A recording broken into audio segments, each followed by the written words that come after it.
What's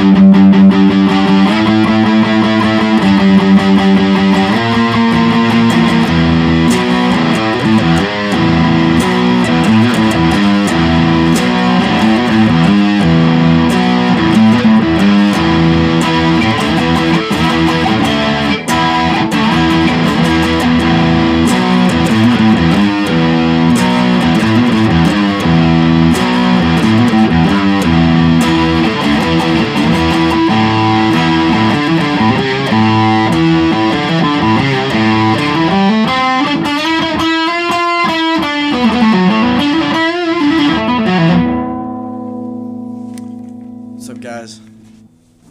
Brian Oretsky here from MarylandSportsBlog.com.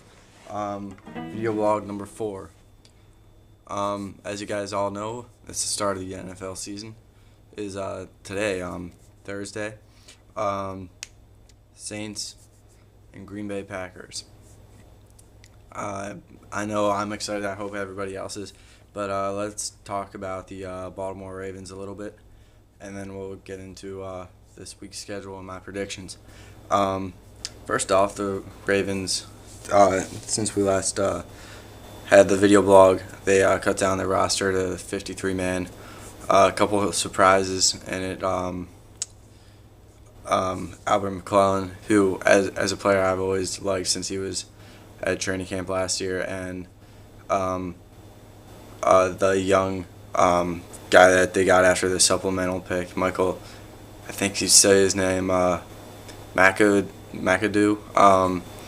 He was only in camp a couple days. It was surprising that he made the team, but then the news broke that it was something with his agent and Ozzie Newsome and the contract that he signed to have him on the roster for the Week 1. Maryland wide receiver, undrafted rookie free agent from Baltimore, Maryland, Laquan Williams made the team. That was it wasn't so much a surprise, but it was definitely a good thing to see. He definitely had a great preseason. He made plays in all 4 preseason games, albeit on kick returns, punt returns, and even playing wide receiver. And at the last game, he made a good special teams tackle to show that he can play special teams. Right now, since David Reed's suspended for the first game, it looks like he might be the leading candidate to be a punt returner. Other things, the Ravens signed a new center just in case. The guy from Dallas Cowboys, Guard, or I think is how you say it. He's a very experienced 5-time Pro Bowler. I'll take it with a grain of salt since he was with the Cowboys. You know, their fans are widespread, and it's kind of like the Yankees. They always get guys in the Pro Bowl that sometimes aren't deserving. I don't really like the way the guy snaps the ball. He always snapped the ball over Tony Romo's head more than once. I saw everybody gets to watch a lot of Dallas Cowboys games because they're always on national television, no matter how good their team is. And I always thought their center was a little overrated. So let's hope that that he's a quality backup for us. I think he is a good player. I just don't know if he's really Pro Bowl caliber. Let's hope that I'm wrong, though. Other news to get to, it looks like Kerry Williams won the starting job at the corner, which is really good for the Ravens because he is a big, athletic, physical, lengthy cornerback who can make a lot of plays if he can play smart. He has all the physical tools that you want in a cornerback. He'll be very good against the big receivers, which has always really kicked the Ravens in the butt the past few seasons because we've always had short, small corners like Chris Carr and Dominique Foxworth that weren't really able to be so physical since, and really had trouble against the big receivers. My predictions for the Ravens, Steelers. Basically, the Ravens have a great shot to win this, but it all depends on their offensive line. They haven't really had a chance to play together, all 5 of them, in the preseason. Matt Burke's been out with the knee surgery. It looks like he's going to play because yesterday on the injury report, the Ravens had no reported injuries. So it looks like he's going to be a full go. But see how well he plays is a real question because he's hardly practiced. And, again, he's coming off knee surgery. Marshall Yanda, I think, will be fine. Michael Orr's moving back to the right side. He's got knocked the rust off of left tackle, but he is going to be on the right side. But I think he'll do just fine there. Brian McKinney, another new Ravens signee, I think he'll need a couple plays to get the rust off. He didn't play in the preseason, but I think if he's in shape, I think he'll be fine because he is really, really big and he is a very good, experienced left tackle. But it all depends on offensive lines of how they gel together, and really that center is a big piece to with the protection calls and stuff like that. I will expect to see a couple false starts with those guys not really getting to gel together and possibly a couple sacks. But really that's what it comes down to. Defense, I think the defense will do just fine against the Steelers. I think they're vastly improved just because of the upgrading cornerbacks with Jimmy Smith. I think he'll win that starting spot next to Kerry Williams. Ladarius Webb, a guy that really saw a lot of starting time in the past. He'll be in the nickel. I could see him covering Mike Wallace a lot. I think across the board with the addition of cornerbacks, you can blitz more, and it could be a vast improvement for the defense. The cornerback position really is key to everything.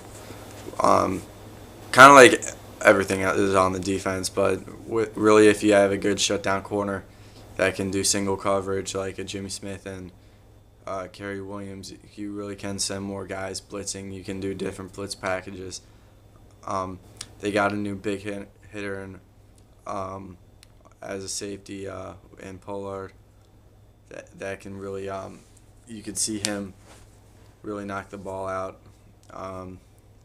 It will be nice to see Hines Ward get a hit or two from him. So my prediction, I think the home team usually wins these games, the Ravens Steelers. But again, it all comes down to the offensive line. I think they'll be fine with the wide receivers. I think Lee Evans will really show up in this game. If I say Ravens win if the offensive line can protect Flacco and really doesn't just have a really poor outing because it is their first time together. Moving on to the rest of the games, I wrote a post predicting this week's games. So I'll go through them and tell you guys why I think each one will basically go through my predictions. New Orleans at Green Bay. I think Green Bay Packers will win. They're coming off a Super Bowl win.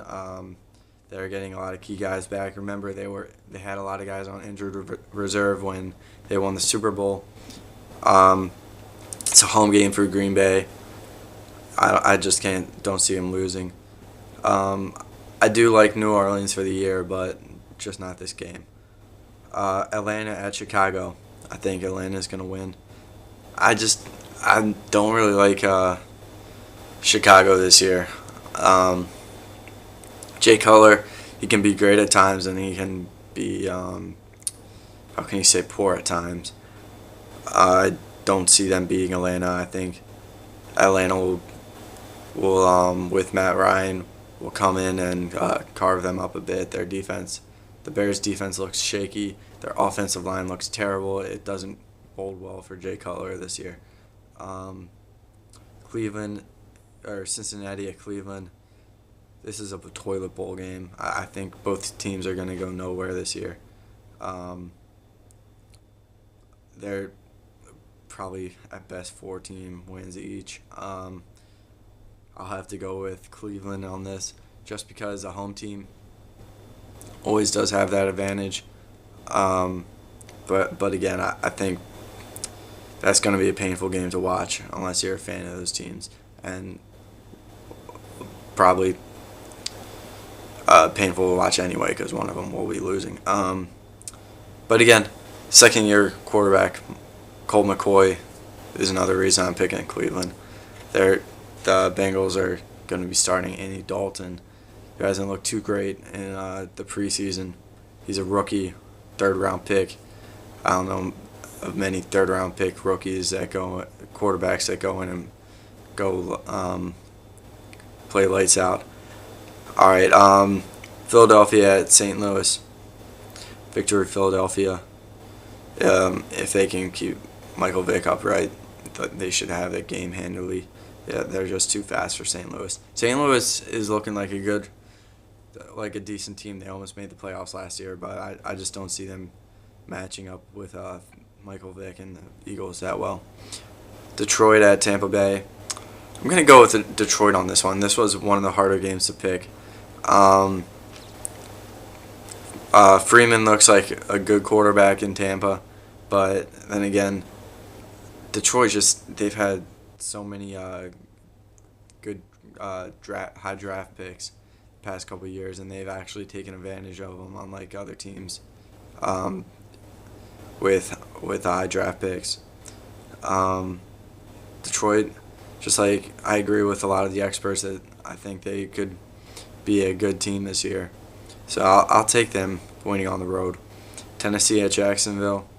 Again, I'm going to pick the road team and pick Tennessee just because Jacksonville, they recently released David Garrard, and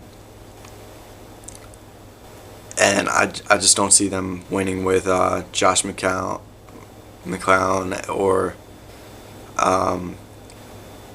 Blaine Gabbert as quarterback. At least Matt Hasselbeck for Tennessee, I think, is a good upgrade over those guys. I think they'll win easily, even though it is a road game. So it could stay close. Pittsburgh, Baltimore, we went over that. I think Baltimore will win, but it all depends on the offensive line. Indianapolis at Houston. I'm sorry, Indy fans, but you guys aren't going to win many games